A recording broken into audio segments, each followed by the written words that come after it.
ഗാസയിൽ ഹമാസിന്റെ തലതൊട്ടപ്പന്മാരായ നേതാക്കന്മാരെ ഓരോരുത്തരെയായി തീർക്കുകയാണ് ഇസ്രായേലിന്റെ രഹസ്യാന്വേഷണ വിഭാഗം.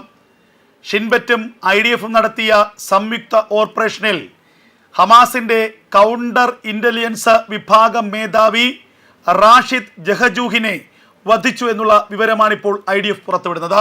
റാഷിദ് ജഹജൂഹ് നിരവധി ഭീകരാക്രമണങ്ങളുടെ ആസൂത്രകനായിരുന്നു.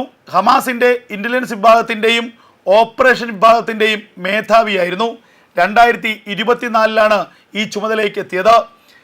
ഇസ്രായേലിൽ ഏതൊക്കെ മേഖലകളിൽ ഭീകരാക്രമണം നടത്തണം, ഏതൊക്കെ മേഖലകളിൽ ഏതു സമയത്ത് ഭീകരാക്രമണം നടത്തണം എന്നൊക്കെ കൃത്യമായി നിർദ്ദേശിക്കുന്ന ഉത്തരവാദിത്തപ്പെട്ട പദവിയിലിരുന്ന ആളാണ് ഈ റാഷിദ് ജഹജൂഹ്. ആ റാഷിദ് ജഹജൂഹിനെ ഇസ്രായേലി സേന വധിച്ചിരിക്കുന്നു.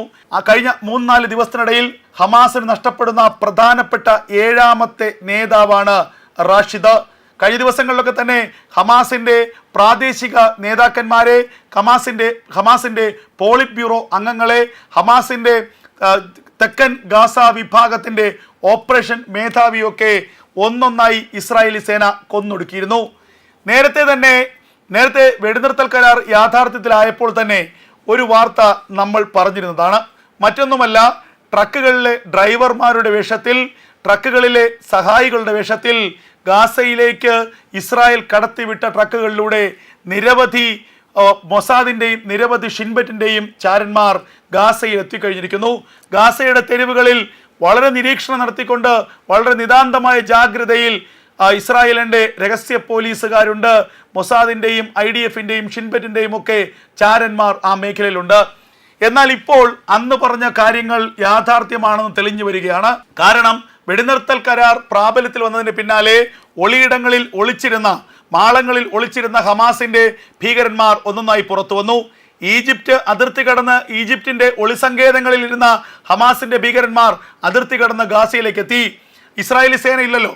അപ്പോൾ ഗാസയുടെ തെരുവുകൾ വീണ്ടും ഹമാസിന്റെ പിടിയിലമർന്നു. ഹമാസിന്റെ കൊടിയ ക്രൂരത വീണ്ടും നടമാടി. ബന്ദികളെ മോചിപ്പിക്കുന്ന ഘട്ടത്തിൽ പോലും അവരുടെ ആ ഒരു നീച പ്രവൃത്തിയുടെ ഏറ്റവും വലിയ ദൃഷ്ടാന്തം ലോകം കണ്ടതാണ്. മൃതദേഹങ്ങളോട് പോലും അനാദരവ് കാണിക്കുന്ന, മൃതദേഹങ്ങളെ പോലും അവഹേളിക്കുന്ന ഹമാസിന്റെ കൊടും ഭീകരത ലോകം കണ്ടതാണ്. അപ്പോഴൊക്കെ തന്നെ ഈ പുറത്തു വന്ന ഭീകര നേതാക്കന്മാർ ബന്ദിക്കൈമാറ്റത്തിന്റെ ഭാഗമായി ഇസ്രായേലി ജയിലുകളിൽ നിന്ന് തുറന്നുവിട്ട, അല്ലെങ്കിൽ ഇസ്രായേലി ജയിലുകളിൽ നിന്ന് ഗാസയിലേക്ക് എത്തിയ, പാലസ്തീനിലേക്ക് എത്തിയ മുൻ കുറ്റവാളികൾ, ജീവപര്യന്തം ഇസ്രായേൽ തടവിന് ശിക്ഷിക്കപ്പെട്ട കൊടും കുറ്റവാളികൾ, ഹമാസിന്റെ ഭീകരന്മാർ ഒക്കെ തന്നെ പിന്നീട് ഗാസയുടെ തെരുവുകൾ കീഴടക്കുന്ന കാഴ്ചയാണ് കണ്ടത്. അപ്പോഴും ഇവർക്ക് പിന്നിൽ നിഴലായി മൊസാദിന്റെയും ഷിൻബെറ്റിന്റെയും ചാരക്കണ്ണുകൾ ഉണ്ടായിരുന്നു എന്ന കാര്യം ഇവർ ഓർത്തില്ല. ഓരോരോ ഹമാസിന്റെ നേതാക്കന്മാരായി മാളത്തിൽ നിന്ന് പുറത്തിറങ്ങി, ഇനി ഇസ്രായേൽ ആക്രമണം ഉണ്ടാകില്ല, ബന്ദികളെ വെച്ച് കുറെ കാലം കൂടി നമുക്ക് മുന്നോട്ട് പോകാം, ബന്ദികളെ മനുഷ്യക്കവചമാക്കി വെച്ച് നമുക്കിനി സധൈര്യം വിഹരിക്കാം എന്നൊക്കെയാണ് കരുതിയത്. എന്നാൽ ബന്ദിമോചനം സാധ്യമാകാതെ വന്നപ്പോൾ ഇസ്രായേൽ പ്രത്യാക്രമണം ആരംഭിച്ചു. ആ പ്രത്യാക്രമണം ആരംഭിക്കുന്ന ഘട്ടത്തിൽ തന്നെ ഓരോരോ ഭീകര നേതാക്കന്മാർ, ഹമാസിന്റെ പോളിറ്റ് ബ്യൂറോ അംഗങ്ങൾ, ഹമാസിന്റെ ഓപ്പറേഷൻ വിഭാഗം മേധാവിമാർ, ഇപ്പോൾ റാഷിദ് ജഹജൂഹിനെ പോലെ ഹമാസിന്റെ ഇന്റലിജൻസ് വിങ്ങിന്റെ മേധാവി, ഇവരൊക്കെ എവിടെ നിന്ന് എങ്ങോട്ട് പോകുന്നു, എവിടെ ഒളിച്ചിരിക്കുന്നു, എവിടെയാണ് ഇപ്പോൾ ഉള്ളത് എന്നത് സംബന്ധിച്ച് ചാരന്മാർ കൃത്യമായ വിവരം IDFിന് നൽകുന്നു. അതിൻ്റെ അടിസ്ഥാനത്തിൽ IDFിൻ്റെ നിർദ്ദേശപ്രകാരം ആ കെട്ടിടങ്ങൾക്ക് നേരെ, ആ വാഹനങ്ങൾക്ക് നേരെ അതിശക്തമായ ആക്രമണം നടത്തുന്നു. അങ്ങനെ തെരുവുകളിൽ ഹമാസിന്റെ നേതാക്കന്മാർ പൊട്ടിത്തെറിക്കുന്ന കാഴ്ചയാണ് ഇപ്പോൾ കാണുന്നത്. ആകെ ഭയന്ന് വിറച്ചിരിക്കുന്നു ഹമാസിന്റെ നേതൃത്വം. അബു ഉബൈദ അടക്കമുള്ള ആളുകളെ ഇതിനകം തന്നെ മൊസാദും ഷിൻബെറ്റും വധിച്ചു എന്നുള്ള വിവരങ്ങളും പുറത്തു വരുന്നു. കഴിഞ്ഞ മണിക്കൂറിൽ ഇസ്രായേലിന്റെ മാധ്യമങ്ങൾ പുറത്തുവിട്ടൊരു വാർത്തയുണ്ട്. ഒരു ഭീകര നേതാവ് അവസാനമായി ഡ്രോണിനെ നോക്കി ചിരിക്കുന്നു. അതിനുശേഷം കാറിൽ കയറി രഹസ്യ കേന്ദ്രത്തിലേക്ക് പോകുന്നു. നടു റോഡിൽ ആ കാറ് പൊട്ടിത്തെറിക്കുകയാണ്. ആ കാറിനെ ലക്ഷ്യം വെച്ചുകൊണ്ട് ഡ്രോൺ ആക്രമണം ഉണ്ടാവുന്നു. അങ്ങനെ ഓരോരോരോ നേതാക്കന്മാരെയായിട്ട് കൊന്നൊടുക്കുകയാണ് ഇസ്രായേലി സേന. ഇവിടെയാണ് ഇസ്രായേലിന്റെ തന്ത്രപരമായ യുദ്ധ രീതി പുറത്തു വരുന്നത്. വെടിനിർത്തൽ കരാർ സാധ്യമായി, വെടിനിർത്തൽ കരാർ സാധ്യമായി. അന്ന് ഇസ്രായേലി സേന ഗാസയിൽ നിന്ന് പിൻവാങ്ങി.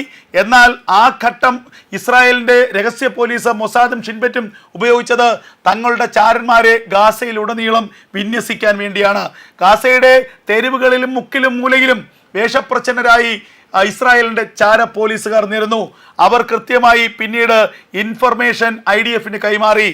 ഇവിടെ ഹമാസിൻ്റെ പോളിറ്റ് ബ്യൂറോ അംഗമുണ്ട്, അല്ലെങ്കിൽ ആ കെട്ടിടത്തിൽ ഹമാസിൻ്റെ പോളിറ്റ് ബ്യൂറോ തലവനുണ്ട്, അല്ലെങ്കിൽ ആ കെട്ടിടത്തിൽ ഹമാസിൻ്റെ ഇൻ്റലിജൻസ് വിഭാഗം മേധാവിയുണ്ട്.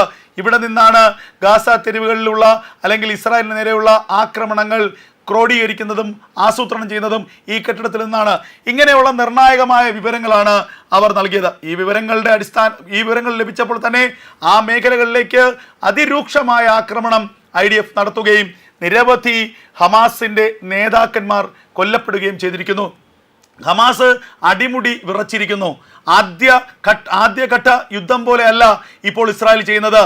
ഹമാസിൻ്റെ അടിവേര് തോണ്ടാനുള്ള എല്ലാ നീക്കങ്ങളും ഇസ്രായേലിൻ്റെ മൊസാദും ഷിൻബെറ്റും പൂർത്തിയാക്കിയിരിക്കുന്നു. ഒരു പാളിച്ച ആദ്യ യുദ്ധത്തിൽ ഇസ്രായേലിനുണ്ടായിരുന്നു.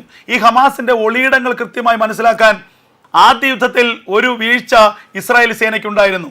മറ്റൊന്നുമല്ല, ഹമാസിൻ്റെ ഒളിയിടങ്ങൾ കൃത്യമായി മനസ്സിലാക്കാൻ ഇസ്രായേൽ സേനയ്ക്ക് IDFന് മൊസാദിനൊന്നും കഴിഞ്ഞിരുന്നില്ല. എന്നാൽ ഈ വെടിനിർത്തൽ കരാറിൻ്റെ 6 ആഴ്ച കൊണ്ട് തന്നെ ഹമാസിൻ്റെ ഒളിയിടങ്ങൾ സംബന്ധിച്ച്, ഹമാസിൻ്റെ കേന്ദ്രങ്ങൾ സംബന്ധിച്ച്, രഹസ്യ കേന്ദ്രങ്ങൾ സംബന്ധിച്ച്, കമാൻഡ് സെൻ്ററുകൾ സംബന്ധിച്ച് കൃത്യമായ വിവരം ഒപ്പിയെടുത്ത് ഇസ്രായേലിന് കൈമാറിയിരിക്കുന്നു ചാരന്മാർ. അതിൻ്റെ അടിസ്ഥാനത്തിൽ ഓരോരോ മേഖലകളായി ആക്രമിച്ച് നശിപ്പിച്ചുകൊണ്ടിരിക്കുകയാണ്. ഓരോരോ മേഖലകളിലേക്കായി ബോംബിട്ട് തകർക്കുകയാണ് ഇസ്രായേലി സേന. ആക്രമണത്തിൽ ഭയന്ന് വിറച്ചിരിക്കുന്നു ഹമാസിൻ്റെ ഭീകരന്മാർ. കഴിഞ്ഞ മണിക്കൂറിൽ നടത്തിയ അതിശക്തമായൊരു വ്യോമാക്രമണത്തിലാണ് ഇന്റലിജൻസ് വിഭാഗം മേധാവി, ഹമാസിൻ്റെ പുതിയ ഇന്റലിജൻസ് വിഭാഗം മേധാവിയായിരുന്ന റാഷിദ് ജഹ്ജൂഗിനെ IDFും ഷിൻബെറ്റും ചേർന്ന് വധിച്ചിരിക്കുന്നത്. ഹമാസിൻ്റെ ഇന്റലിജൻസ് ഭീകര ആസൂത്രണ കമാൻഡ് ഘടനയിലെ പ്രധാന അംഗമായിരുന്നു റാഷിദ് എന്നാണ് IDF നൽകുന്ന വിശദീകരണം. ഗാസ മുനമ്പിൽ ഹമാസിനെതിരെ ഇസ്രായേൽ നടത്തുന്ന തീവ്രമായ ആക്രമണത്തിന്റെ ഭാഗമായിട്ടാണ് കഴിഞ്ഞ മണിക്കൂറിൽ IDFന്റെ പ്രത്യാക്രമണം ഉണ്ടായത്. കഴിഞ്ഞ ദിവസം ഇസ്രായേലിന് നേരെ 3 മിസൈലുകളാണ് ഹമാസ് തൊടുത്തുവിട്ടത്. തെക്കൻ ഗാസയിൽ നിന്നാണ് ഈ മിസൈൽ ആക്രമണം ഉണ്ടായത് എന്നുള്ള വിവരമാണ് പുറത്തു വരുന്നത്. ഇതിൽ ഒരു മിസൈൽ ഇസ്രായേലിൻ്റെ അയൺ ഡോം പ്രതിരോധ സംവിധാനം തകർത്തു. മറ്റ് 2 മിസൈലുകൾ ഇസ്രായേലിനുള്ളിലെ തുറന്ന പ്രദേശത്ത് വീണു. യാതൊരു തരത്തിലുള്ള ആളപായമോ നാശനഷ്ടങ്ങളോ ഉണ്ടായിട്ടില്ല. എന്നാൽ ഇതിന് മറുപടിയായി ഈ മിസൈലുകൾ തൊടുത്തുവിട്ട തെക്കൻ ഗാസയിലേക്ക് അതിശക്തമായ ആക്രമണത്തിനൊരുങ്ങുകയാണ് ഇസ്രായേൽ. അതിനു മുന്നോടിയായി തെക്കൻ ഗാസയിൽ നിന്ന് പലായനം ചെയ്യാൻ, ഒഴിഞ്ഞു പോകാനുള്ള നിർദ്ദേശം IDF പാലസ്തീനികൾക്ക് നൽകിക്കഴിഞ്ഞിരിക്കുന്നു. തെക്കൻ ഗാസയിൽ എത്രയും വേഗം തന്നെ ഇസ്രായേൽ പ്രത്യാക്രമണം നടത്തും. അതിനു മുൻപായി ജീവൻ വേണമെങ്കിൽ ആ മേഖലയിൽ നിന്ന് മറ്റേതെങ്കിലും ഒരു സുരക്ഷിത ഇടത്തേക്ക് മാറിപ്പോകാനുള്ള നിർദ്ദേശമാണ് ഇപ്പോൾ IDF നൽകിയിരിക്കുന്നത്. 2ാം ഘട്ട യുദ്ധം ചൊവ്വാഴ്ച ആരംഭിച്ചതിന് പിന്നാലെ ആദ്യമായി കുടിയൊഴിപ്പിക്കാനുള്ള നിർദ്ദേശം ഇസ്രായേൽ നൽകിയിരിക്കുന്നു. ഒഴിഞ്ഞു പോകാനുള്ള നിർദ്ദേശം നൽകിയിരിക്കുന്നു. അത് എത്രയും വേഗം നടത്തണമെന്നുള്ള നിർദ്ദേശമാണ് ഇസ്രായേൽ സൈന്യം നൽകിയിരിക്കുന്നത്. ഇനിയൊരു അറിയിപ്പുണ്ടാകില്ല. നിങ്ങൾ ഉള്ള പ്രദേശം അപകടാവസ്ഥയിലാണ്. ആ പ്രദേശത്ത് ഹമാസിൻ്റെ ഭീകരന്മാർ ഓപ്പറേറ്റ് ചെയ്യുന്നുണ്ട്. ആ മേഖലയിലേക്ക് ഇസ്രായേലിൻ്റെ പെട്ടെന്നുള്ള ആക്രമണം ഉടനുണ്ടാകും. ആ ആക്രമണം ഉണ്ടാകുന്നതിന് മുൻപ് തന്നെ ആ മേഖല വിട്ട് സുരക്ഷിതമായ ഇടങ്ങളിലേക്ക് പോവുക. വീണ്ടും പാലസ്തീനികൾ പലായനം ചെയ്തു തുടങ്ങിയിരിക്കുന്നു. വീണ്ടും ഗാസാവാസികൾ എന്നേക്കുമായുള്ള പലായനത്തിലാണ്. തെക്കൻ ഗാസ കുടിയൊഴിപ്പിക്കുകയാണ് ഇസ്രായേലി സേന.